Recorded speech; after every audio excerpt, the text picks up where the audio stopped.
नमस्कार मित्रों, मैं Truvina Yadav, assistant professor political science. मेरे इस यूट्यूब चैनल पर आप सभी का स्वागत है। आज के अपने इस लेक्चर में बीए पार्ट फर्स्ट में जो सेकंड पेपर है, प्रतिनिधि भारतीय राजनीतिक विचारक, उसमें महात्मा गांधी का अध्ययन करेंगे। महात्मा गांधी के परिचय, सत्य अहिंसा सत्याग्रह संबंधी विचारों को हम पहले देख चुके हैं। इससे पूर्व का जो लेक्चर था उसमें हम महात्मा गांधी के राज्य संबंधी विचार, जिसमें उन्हें दार्शनिक अराजकतावादी की संज्ञा दी जाती है, को हमने देखा था। उसी श्रृंखला को आगे बढ़ाते हुए आज का जो लेक्चर है उसमें हम गांधी जी का आदर्श समाज या राज्य या राम राज्य संबंधी जो विचार है उनको देखते हैं। चलिए शुरू करते हैं। गांधी जी के राजनीतिक विचारों के अंतर्गत ही गांधी जी के द्वारा चित्रित आदर्श राज्य, जिसे वे राम राज्य कहते थे, को समझना आवश्यक है। राम राज्य शब्द का प्रयोग यद्यपि कुछ भ्रामक हो सकता है, इसकी तुलना रामचंद्र जी यानी सीताराम जो हैं उनके समय से की जा सकती है, किंतु उस समय की अवस्था और काल और वर्तमान समय की अवस्था और काल में बहुत लंबा भेद है। इसलिए उस राम राज्य की कल्पना वर्तमान समय में करना व्यवहारिक नहीं होगा।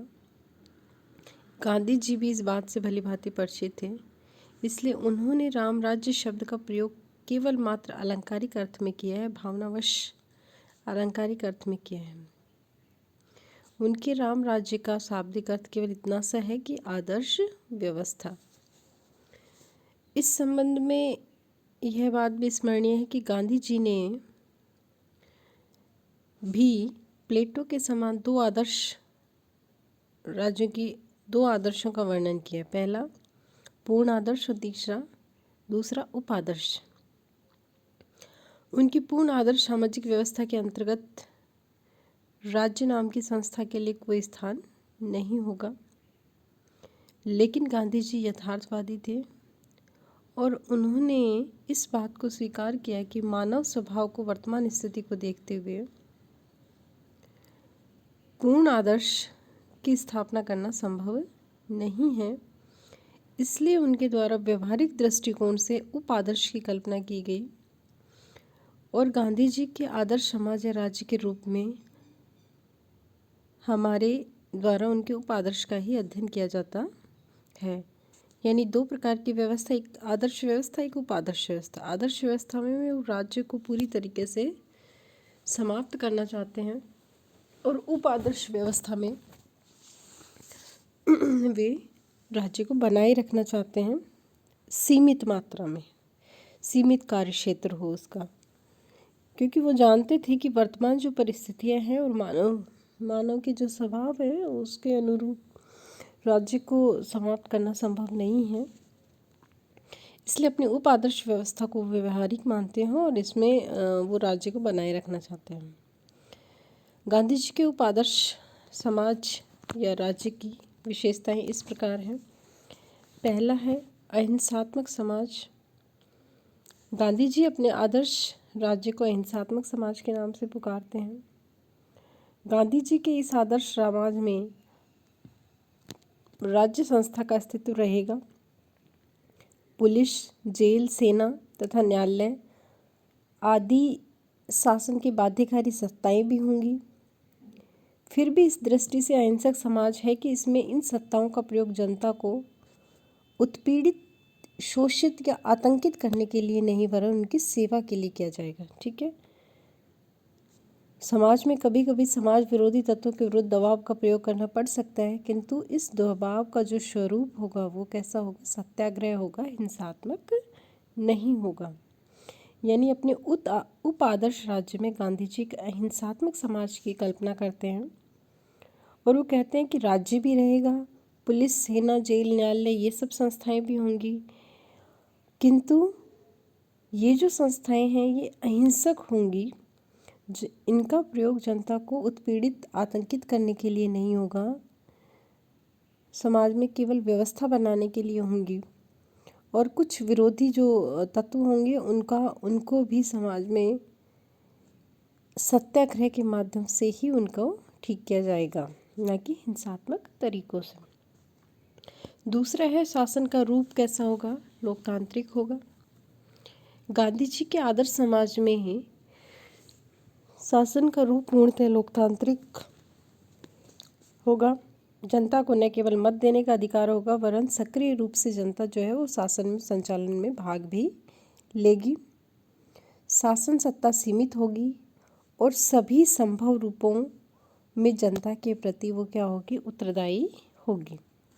ठीक है, यानी जनता वोट भी देगी और सक्रिय रूप से शासन संचालन में भाग भी लेगी। अगला है विकेंद्रीकृत सत्ता। गांधी जी के आदर्श राज्य का एक प्रमुख लक्षण है विकेंद्रीकृत सत्ता।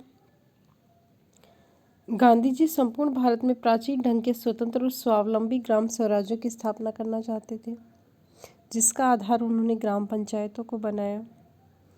विकेंद्रीकरण को और अधिक सफल बनाने के लिए गांधी जी का सुझाव था कि ग्राम पंचायतों का जो निर्वाचन है वो प्रत्यक्ष रूप से हो, लेकिन गांव के ऊपर जो भी प्रशासनिक इकाइयां हों, जैसे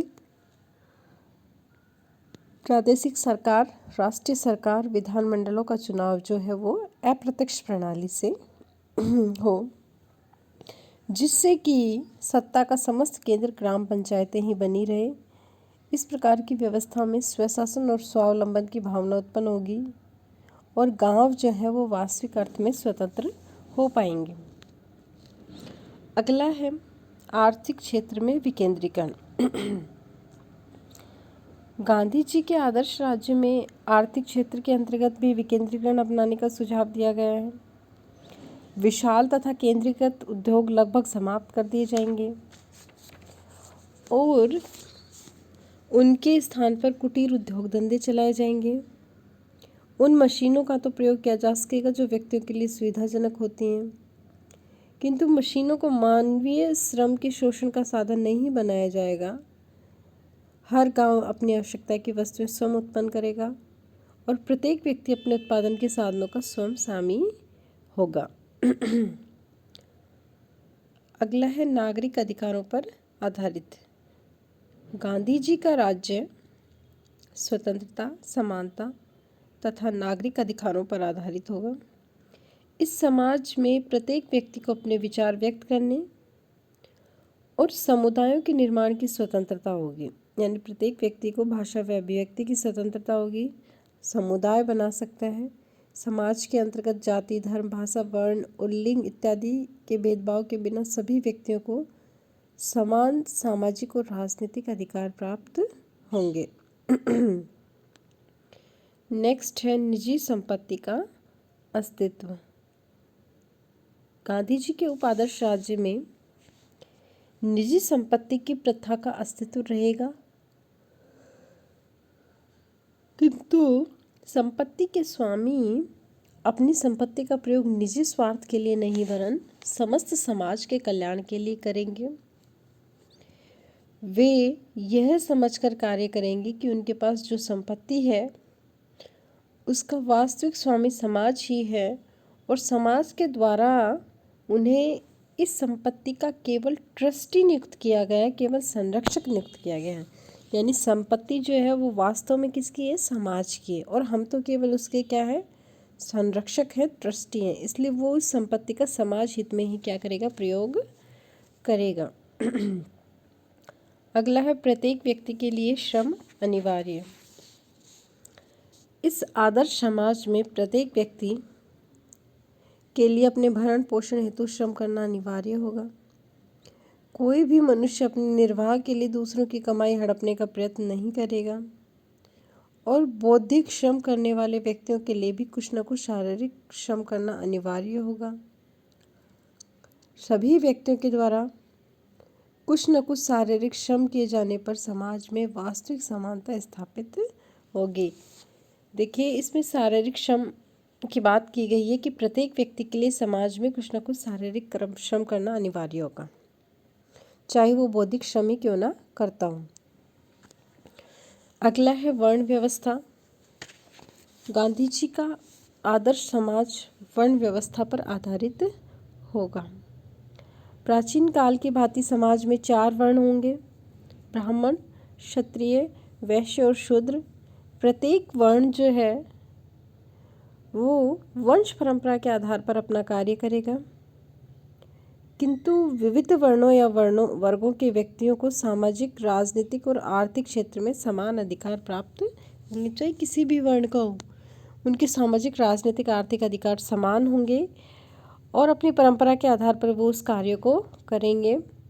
किसी भी प्रकार की ऊंच नीच की भावना नहीं होगी। गांधी जी के आदर्श समाज में स्त्रियों को सभी क्षेत्रों में समान अधिकार प्राप्त होंगे, किंतु उनका मुख्य कार्य क्षेत्र जो है वो घर ही रहेगा। गांधी जी ने स्त्रियों का मुख्य कार्य क्षेत्र घर को ही माना है। तो वे जो थे वो वर्ण व्यवस्था को बनाए रखना चाहते थे। नेक्स्ट है अस्पृश्यता का अंत।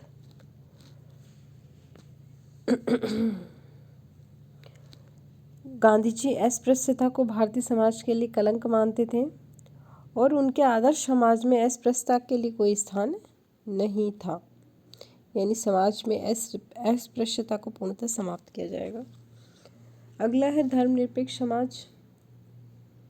गांधी जी का जो समाज होगा वो आदर्श राज्य होगा, उसमें किसी भी विशेष धर्म का आश्रय प्राप्त नहीं होगा। राज्य की दृष्टि में सभी धर्म समान होंगे, सभी धर्मों के अनुयायियों को समान सुविधाएं प्राप्त होंगी। गोवध निषेध। गांधी जी भारत जैसे राज्यों में धार्मिक और आर्थिक दोनों ही दृष्टि से गाय की रक्षा को बहुत अधिक आवश्यक मानते थे और उनके द्वारा अपने उपादर्श राज्य में गौ हत्या का निषेध किया गया है। अगला है मद्य निषेध। गांधी जी का निश्चित विचार था कि मद्य और अन्य मादक पदार्थों का प्रयोग व्यक्तियों का चारित्रिक पतन करता है, अतः उनके आदर्श समाज में न तो मादक वस्तुओं का उत्पादन होगा न ही उनकी बिक्री होगी। अगला है निःशुल्क प्राथमिक शिक्षा। गांधी जी के आदर्श समाज में गांव-गांव और मोहल्ले में बुनियादी ढंग की स्वावलंबी पाठशालाएं होंगी, जिससे प्रत्येक व्यक्ति को कम से कम प्राथमिक शिक्षा निःशुल्क प्रदान की जा सकेगी, यानी बच्चों के लिए निःशुल्क प्राथमिक शिक्षा की व्यवस्था होगी। अगला है अंतर्राष्ट्रीय क्षेत्र में शांति प्रिय। गांधी जी सदैव ही वसुधैव कुटुंबकम की धारणा में विश्वास रखते थे, यानी सारा जो विश्व एक परिवार के समान, एक कुटुंब के समान है, और यही कारण था कि उनका आदर्श राज्य अंतर्राष्ट्रीय क्षेत्र में अन्य राज्यों के साथ मैत्री, सद्भावना और सहयोग के आधार पर संबंध स्थापित करेगा। इस प्रकार का आदर्श राज्य होगा। तो ये थी कुछ गांधी जी के आदर्श राज्य की विशेषताएं। देखिए, यदि आप इनको ध्यान से देखेंगे तो आप देखेंगे कि हमारे जो मौलिक अधिकार है, नीति निर्देशक तत्व हैं, उनमें लगभग इन सभी चीज़ों को स्थान दिया गया है। राज्य के लिए व्यवस्था की गई है कि वो इन्हें लागू करें। वर्ण व्यवस्था को छोड़ देते हैं हम। उसके अलावा देखिए आप अस्पृश्यता का अंत, हमारे अनुच्छेद 17 में अस्पृश्यता का अंत किया गया। धर्मनिरपेक्ष राज्य, धार्मिक स्वतंत्रता का अधिकार है, भारत एक धर्मनिरपेक्ष राज्य है, हमारी प्रस्तावना में भी लिखा हुआ है। गोवध निषेध, हमारे नीति निर्देशक तत्वों में गोवध निषेध, मद्य निषेध, इसकी व्यवस्था की गई है।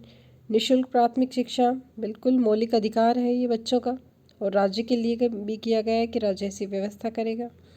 अंतर्राष्ट्रीय क्षेत्र में हम शांति प्रिय हैं, सदैव हमने अंतर्राष्ट्रीय संधि व समझौतों का सम्मान किया है और प्रत्येक राष्ट्र की स्वतंत्रता, संप्रभुता के हम समर्थक रहे हैं। तो ये विचार भी गांधी जी का हमने अपनाया है। गांधी जी का अहिंसक समाज राज्य हमारा जो है उसका हमेशा प्रयास रहता है कि हम अहिंसक समाज का निर्माण करें। शासन का लोकतांत्रिक रूप, बिल्कुल भारत एक लोकतांत्रिक देश है, लोकतांत्रिक तरीका अपनाया गया है शासन के लिए। शासन की जो पद्धति है, प्रक्रिया है, वो सब क्या है, लोकतांत्रिक है। सत्ता विकेंद्रीकृत है,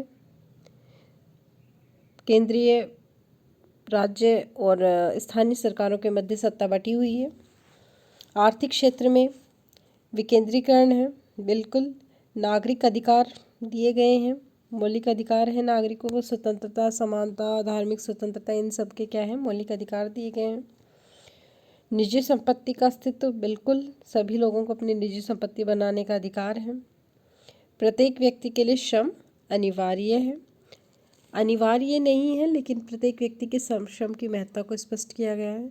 तो लगभग गांधी जी के उप आदर्श राज्य के ये जो सभी विशेषताएं हैं, जो विचार हैं, वो हमारे संविधान में हमने अपनाए हैं और उनको वर्तमान परिस्थितियों में राज्यों में हम लागू करने का पूरा प्रयास कर रहे हैं। गांधी जी के विचारों को मौलिक अधिकार और नीति निर्देशक तत्वों, साथ ही संविधान के अन्य भागों में भी उचित स्थान दिया गया है और हमारा जो राज्य है वो उन्हीं को लागू कर एक उप आदर्श राज्य